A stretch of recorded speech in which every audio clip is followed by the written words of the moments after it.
Welcome to the People's Health Briefing, a component of the Trusted Voices campaign. I'm Dr. Noha from Roots Community Health Center reporting for the week of May 2nd, 2022.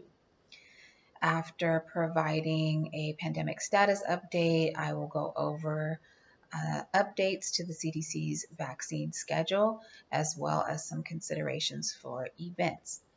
As health professionals rooted in Oakland serving some of the people most vulnerable to getting and suffering from COVID-19, we're here to cut through the noise to give you information you can use to make choices that will keep you, your loved ones, and your community as safe as possible.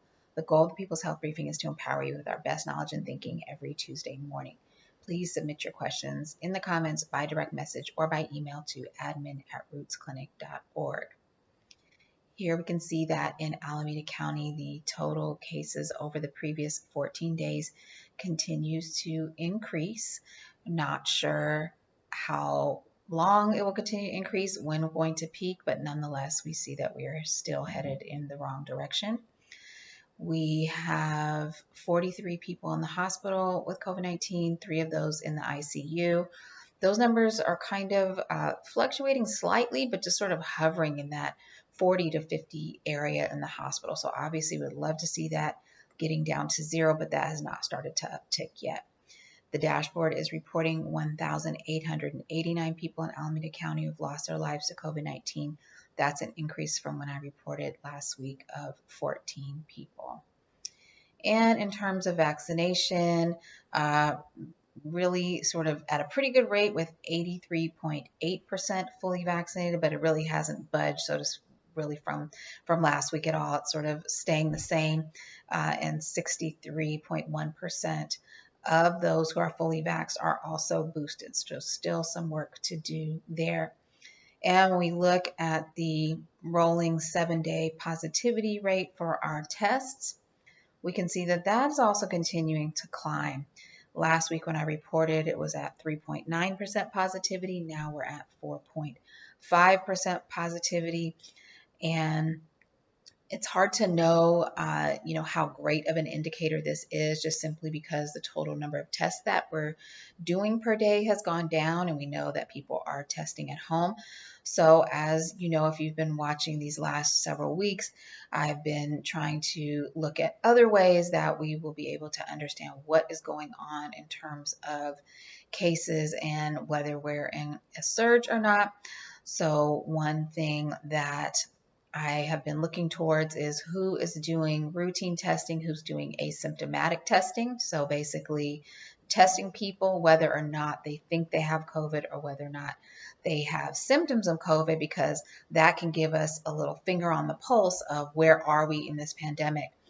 And Dr. Bob Wachter from UCSF, who has been a consistent communicator around many things COVID, put out a message, a tweet that stated that the asymptomatic test positivity rate at UCSF, so this is at a hospital where they're testing people before they get a regular procedure, just a routine procedure, so they would not have any symptoms of COVID or exposure that they know of, but they are just routinely getting tested before they get a procedure done at the hospital. And that has tripled at UCSF in the last few weeks. And so this is concerning because this isn't the group of people who selected themselves to get tested because they have symptoms or they've been exposed. This is just routine testing. And I am definitely asking questions of our local hospitals to see if we can get that kind of information on this side of the bay. But I thought it was important to point out what's going just across the bay, which has great vaccination rates as well. But nonetheless, their routine asymptomatic screening rates, positivity rates, have tripled in the last few weeks. So that is very concerning. And when we look at the CDC's map, and remember I've shown you that we've got 2 different maps, but this map is the community transmission map, and Alameda County has moved into high transmission level. And so obviously don't like to see this. This is community transmission. The other map, I'm not going to show it today because it's been pretty much the green map, because if you remember, that is the map that the CDC is really relying on to see if we're heading into a danger zone based upon not just the new cases, but really based upon how much room is there in the hospital. So when we see that map being green, we shouldn't feel that good, because all that means is that there's room in the hospital for you if you do catch COVID and need to go to the hospital. It's not about your actual risk of catching it. But I did just want to point out that even on that map, we've got a few Bay Area counties that have now moved from the green into the yellow, and those are San Mateo County, Santa Cruz County, and Marin County. And I bring that up because it was all green last week. So we've got some Bay Area counties that are heading into a little bit of that danger zone based upon not just new cases, but now based upon hospital capacity. So this is something we're going to keep a close eye on. But I'm definitely more interested in looking at transmission, because those are things we can do something about. Try to act before we get into a major surge, and so therefore we want that advanced warning. So one thing that we've been interested in as that advanced warning or that early warning system is the wastewater sampling. And as I mentioned last week, East Bay Mud had not updated the site since April 7th. So in going onto their website this week, it appears that there is a shift going on where UC Berkeley was collecting all of these samples, and now they are making a successful handoff over to the state. So there are a number of links in this pop-up claim here that's basically letting us know that there are going to be other places where we can look this information up. There's a number of them. I have put the link in the post in case you're interested. I'm going to need to take a little time to delve through all of these different sites, but I'm very interested to see the state dashboard being updated in addition to some other local dashboards as well. And hopefully with those monitoring tools and dashboards in place, we'll have something new that we can look at each week. So expect to see some more specifics on this coming up next week. And in the meantime, I am continuing to look at Oakland Unified School District's lovely dashboard here.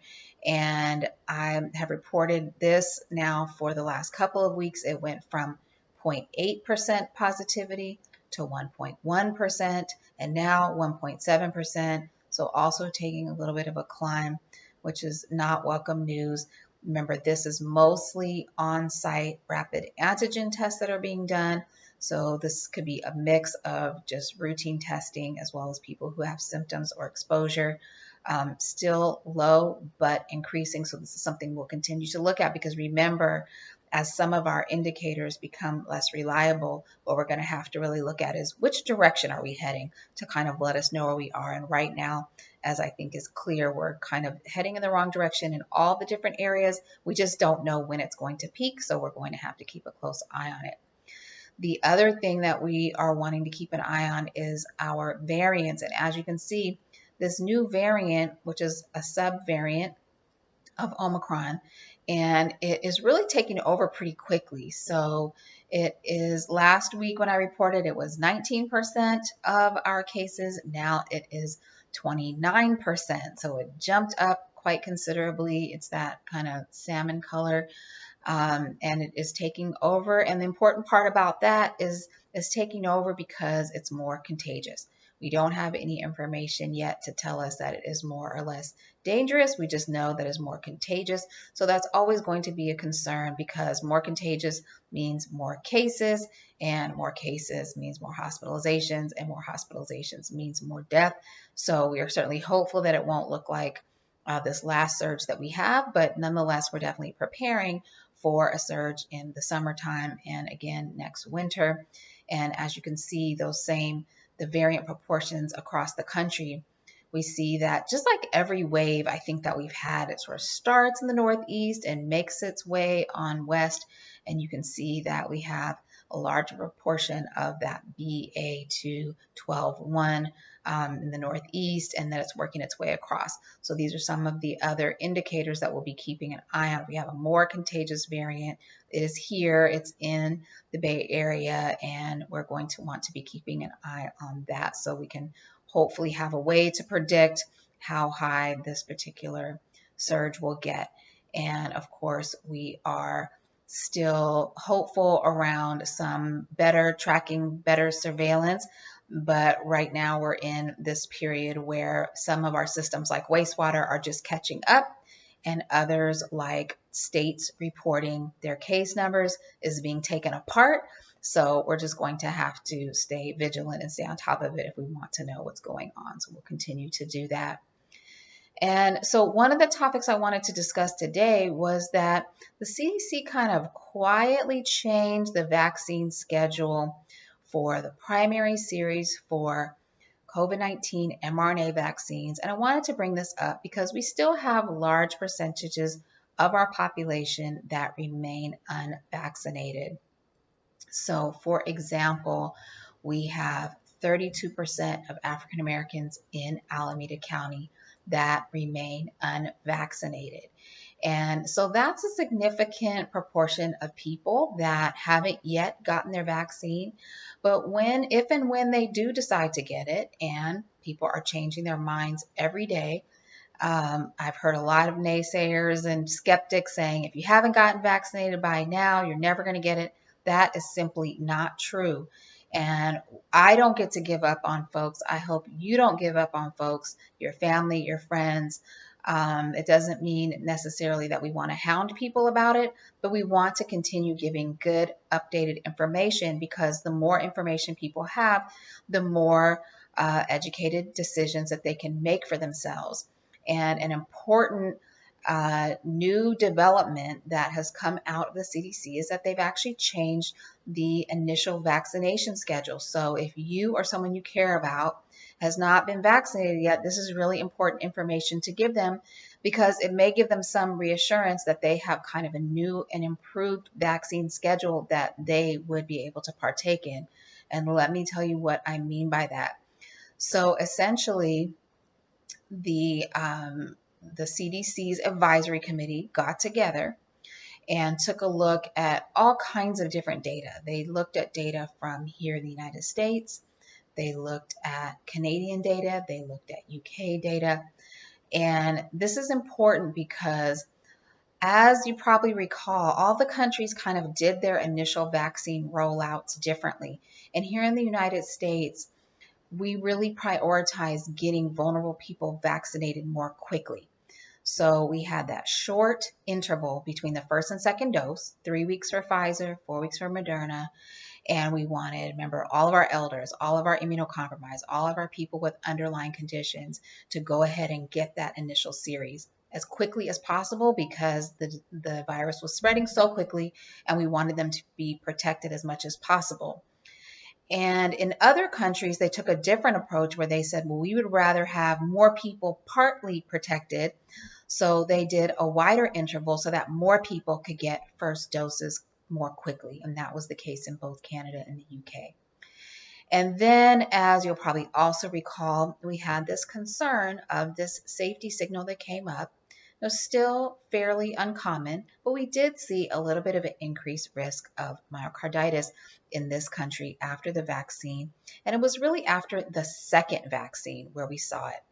And it's still a low probability of getting it, much lower than if you catch COVID. So at the end of the day, I think we all understand, and I know I've repeated here many times, that the risk of not getting vaccinated is much higher in all ways, including with myocarditis, than the risk of getting vaccinated. But nonetheless, anytime we're doing something preventative, we want to make it as safe as possible. And so what these guidelines do is actually increase the spacing between the first dose and the second dose of the mRNA vaccine in order to do two things. And these were decisions that were basically made not based on one study, but based on taking a look at what's going on here in the US and in other countries by basically comparing that data. And so what the guidelines are basically saying is that we are going to increase the interval between the first and second dose to up to 8 weeks. And so here's one way of looking at the vaccine schedule. This is the type we're used to looking at, with the first dose and then the second dose and then the booster doses. But for purposes of this discussion, I think this table may be easier to look at, and there is the link in the post to both of these tables. And as you can see here, for those 12 and up, for the Pfizer, the intervals increased to 3 to 8 weeks. And for Moderna, which is still just in our 18 and up, the interval has changed from 4 to 8 weeks.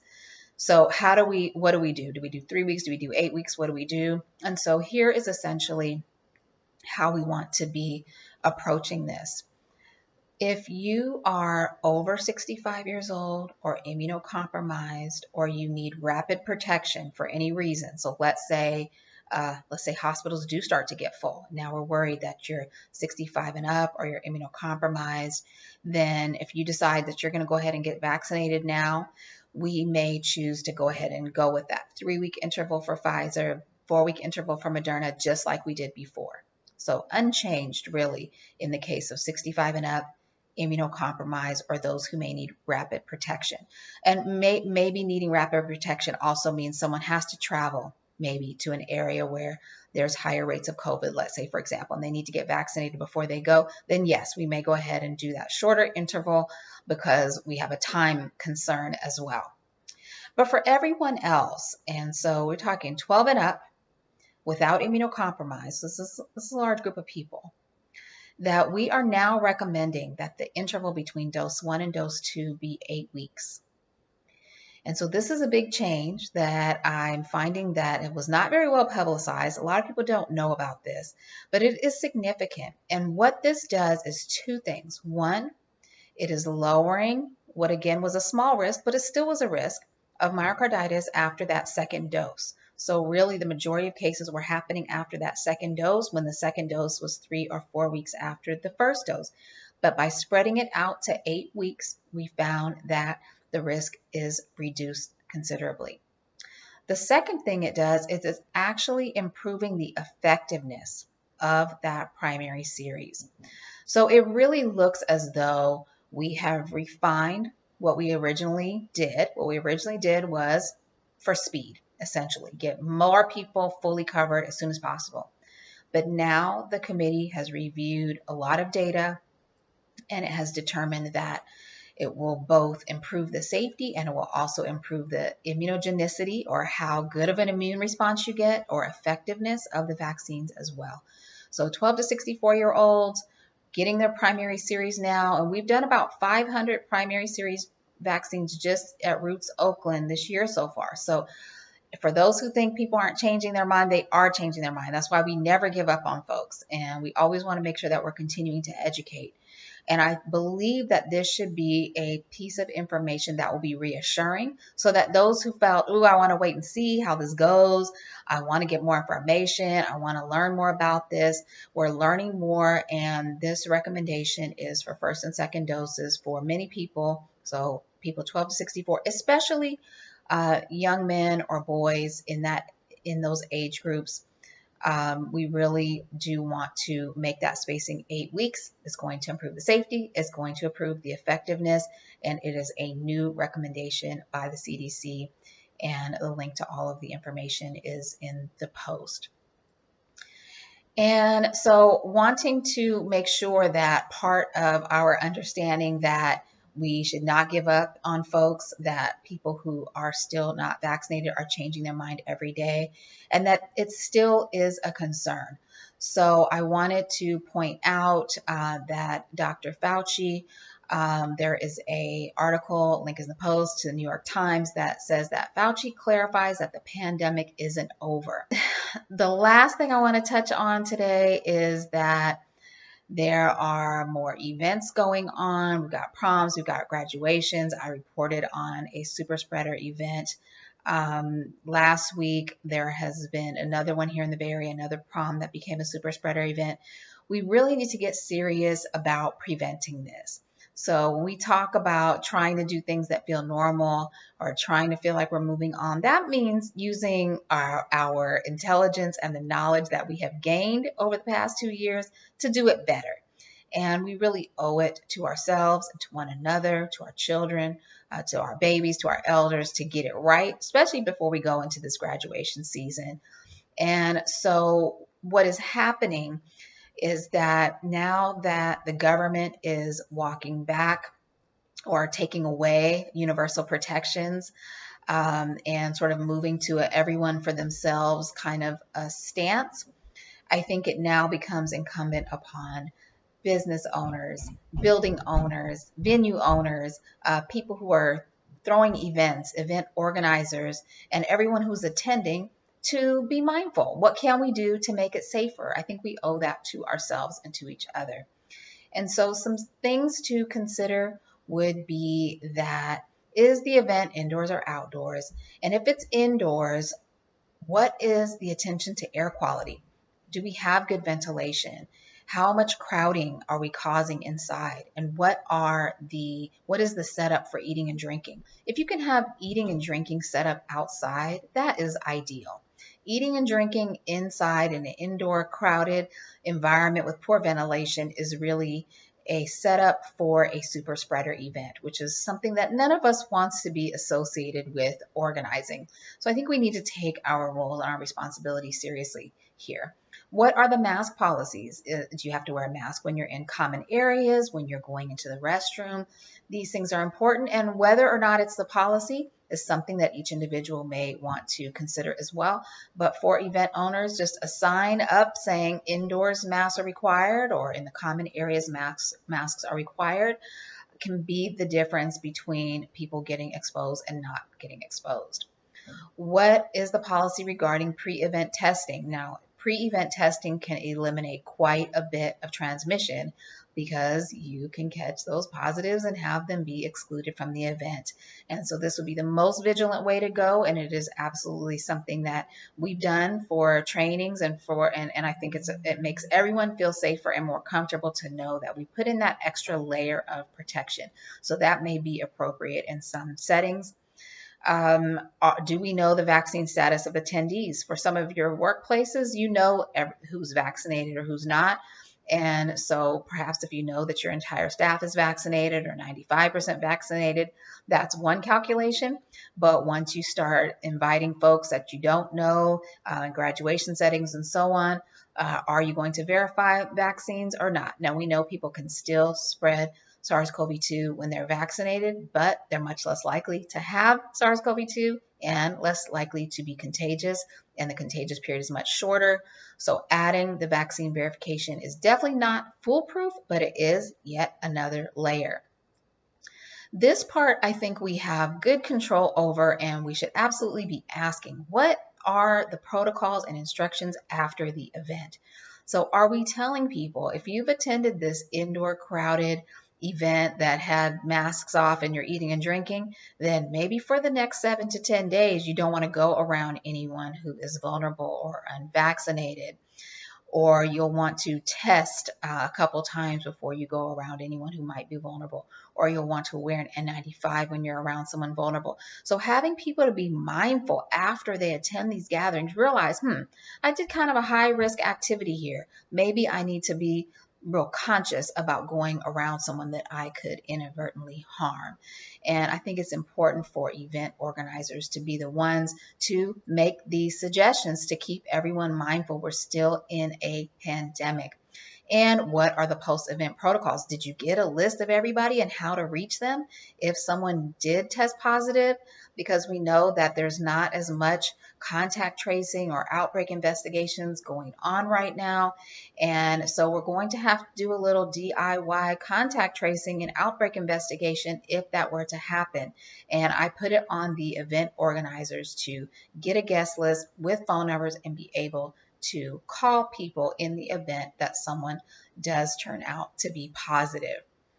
And in my last bit of update, good news is that BART has decided to bring back its mask requirements. I really want to voice my appreciation for this. We have vulnerable people who were feeling worried and excluded. And one-way masking, although it's better than nothing, it is nowhere near as good as universal masking. And we know that BART is used to create access, and we want it to be accessible to everyone. And we are seeing that spaces now that are not requiring masks and don't have universal mask protections are feeling like places of exclusion for those who may be vulnerable or worried about their health. So really want to express my appreciation to Barrier Rapid Transit for their leadership. This is exactly the type of local leadership that is needed within different authorities and different spaces. And I would say this goes for all businesses, especially those that are serving the public. And in this case, this is public transportation. I hope to see AC Transit follow suit. They have not yet, but thank you, Bay Area Rapid Transit. Now, for our COVID safer practices, we know that outdoors is safer than indoors. And that if you are going to be indoors, particularly with members of the public and there are no mask mandates, then please use a high filtration mask, because in this case, what you are doing is called one-way masking. And when you're one-way masking, your mask better be, that's the one you're relying on. So it better be high filtration, N95 or KN95 to truly give you that protection. And this includes airplanes and airports at this point in time, as well as AC Transit. So if you find yourself mixing among members of the public where there's no mask requirements, please use a high quality, well-fitting, high filtration mask. And we know that shorter times indoors with others is safer than longer periods of time. Those indoor spaces start to fill up quickly with air, and you will be sharing air shortly if you don't have on a high filtration mask. If you're in small spaces like a car, please open up your windows. And a reminder that we do have very good outpatient treatments for SARS-CoV-2 in this order. And as you can see, Paxlovid has to be started within 5 days. That is our first line treatment. And we are really asking that providers err on the side of giving it. And so you no longer have to be in a high-risk category. You no longer have to have symptoms.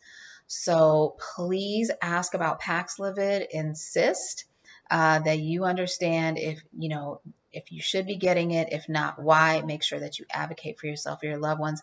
This is reducing the risk of hospitalization and death by over 80%. So this is very significant, and it is accessible. It is plentiful right now. So please don't let anyone tell you that it's in short supply. That's old news, like a few weeks ago news. Right now we have plenty of it. And just a quick note on remdesivir, which is IV, that it is now approved really for all ages, and it's really down to 28 days.